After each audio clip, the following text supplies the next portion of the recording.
Hello there, Escambia County teachers. Did you know that you can actually send SMS or text messages directly through Focus? Let me show you how.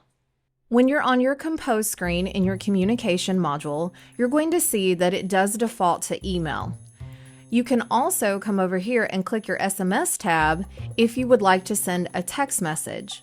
Now I know for this example, I'm going to bundle the two together. So I'm going to go ahead and add a template that I'm using for a field trip form, and then I'm going to choose my SMS tab.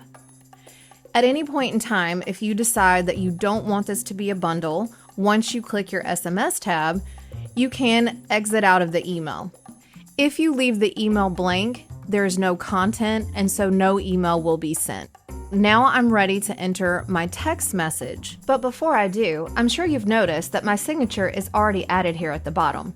We have a short tutorial video on this, so check it out. Let's add our message, and then we're going to see the character limit has changed. Best practice is to make sure that you don't get too close to that limit, because we do have automatic translations. Different languages will have a different amount of characters. Now we need to choose who we want our message to go to. Our drop-down up here has primary contacts or students and primary contacts. Now for this example, I'm going to choose the students as well so that they can help remind parents. If a student does not have a cell phone number in Focus, they will not receive a text message, but they'll see the message in their portal.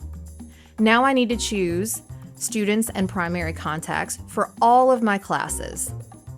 Once I click them, I'm going to click check all, and all of my students will be selected. Now I'm ready to either send, or a pro tip would be to schedule send this message. So I'm going to click schedule, and this screen is going to appear. Just be mindful that SMS messages are only sent between 7 a.m. and 9 p.m. So I'm going to choose today, and I'm going to set my time 30 minutes from now so that I give myself an opportunity to review the message.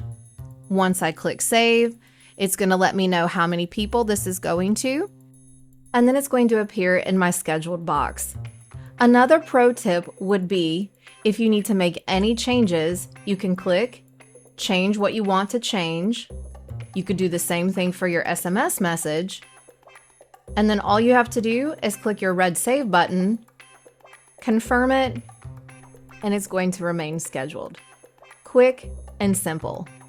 Now you've learned how you can create an SMS message and bundle it with an email in Focus. Thanks for joining the Student Data Team for this Byte of Tech, and check out our recommended video that's here, because we're all in.